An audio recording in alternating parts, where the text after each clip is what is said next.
Thank you. All right, next up, I'd like to introduce Alyssa Mendel. She's with the CoRDS Registry, Sanford Research. We recently started our ALGSA or ALGS CoRDS Registry, and we couldn't be happier partnering with CoRDS in order to do that. So thank you so much, Alyssa. Yeah. Roberta, how do I get this to this one? The other clicker.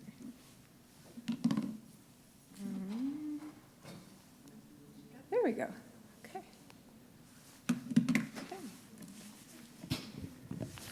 All right, as Roberta mentioned, my name is Alyssa, and I work with the CoRDS Registry at Sanford Research. How many of you have ever heard of South Dakota? Have you ever been there? Do you know anyone who's from there? Okay, so that's where I'm from, and that's where we're located. Our headquarters is Sioux Falls, South Dakota, and as you can see, we take up a good chunk of the Midwest there. We serve about 2.65 million people, and from that is Sanford Research. And we have about 39 independent principal investigators, and we have about over 400 clinical trials that are at Sanford. So we understand that in a rare disease, many times the patients and their family members are the experts. So in order to properly investigate a disease, researchers must have a full understanding of the disease's natural history. So out of these two ideas, Sanford Health has sponsored the development of the CoRDS Registry, kind of what Roberta was saying, how Alagille Syndrome Alliance partnered with CoRDS.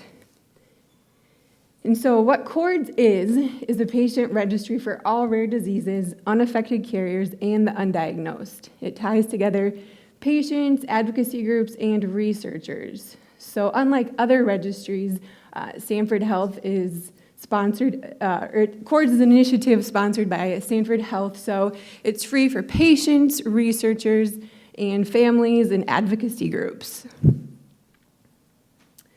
So a patient registry is a collection of data, and it's captured regarding a group of patients. So this could be contact information, demographic information, health information, and quality of life information. So this can be entered by patients or clinicians. CoRDS currently is just patient-entered data. So the registry can serve as a way for to just contact patients, or it also helps for researchers when they're looking to develop trials and studies. They can have access to the de-identified data in CoRDS. So patients and their families can complete a questionnaire, and then CoRDS, like I mentioned, partnered with Alagille Syndrome Alliance, and we've created a disease-specific questionnaire. So this is asking specific questions to Alagille syndrome. And what that'll do is that's going to help scientists, like I mentioned, just get a better understanding of what Alagille syndrome is. So who owns the data in CoRDS? That's always a really big question, because you're obviously entering some very important and private health information. So the primary owners are the participants. We let you guys control who you want to have access to that data, and you can also remove that data at any time that you would like. So CoRDS will never sell, rent, or lease personal information. Information in CoRDS remains there unless consented to share by the participant. So how is CoRDS data used? I kind of mentioned this a little bit earlier, but researchers, they can come to CoRDS and they'll go through our scientific advisory board, and they can have access to the de-identified patient data. Patient advocacy groups also can use the data for non-research purposes, and this could be to just educate further on Alagille, for instance. And then pharmaceutical companies can also have access to that de-identified data, and also what will happen is they will contact CoRDS, and they'll be looking for specific patients to be in their trials or their studies. At that time, CoRDS would then contact you if you or your child wanted to participate, and you could then make the choice if you wanted to.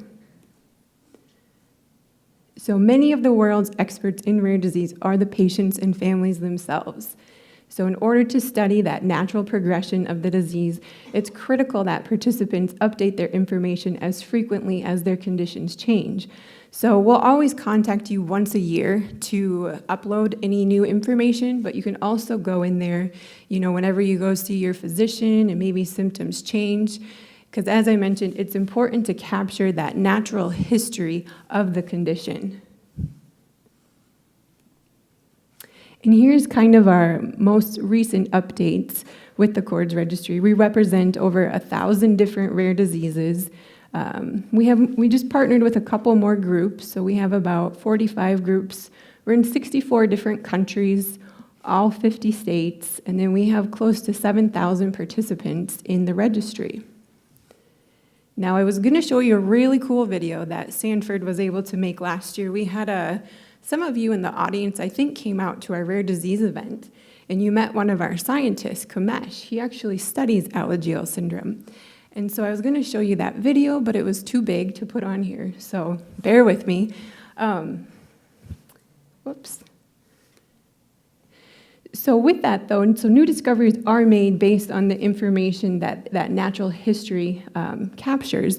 And where I was going with that video is, so Kamesh has been studying Alagille syndrome, and another unique project that we've been working on, CoRDS and Kamesh, is we've been collecting samples from parents and affected children that have Alagille syndrome. So if any of you are interested, please come find myself or Kamesh after this, and we'll be able to see if you qualify to donate. It's a saliva sample. So that's all I've got, real quick and easy. If anyone has questions, let me know. Otherwise, thank you for listening about CoRDS. Thank you so much, Alyssa. Thank you so much. I would like to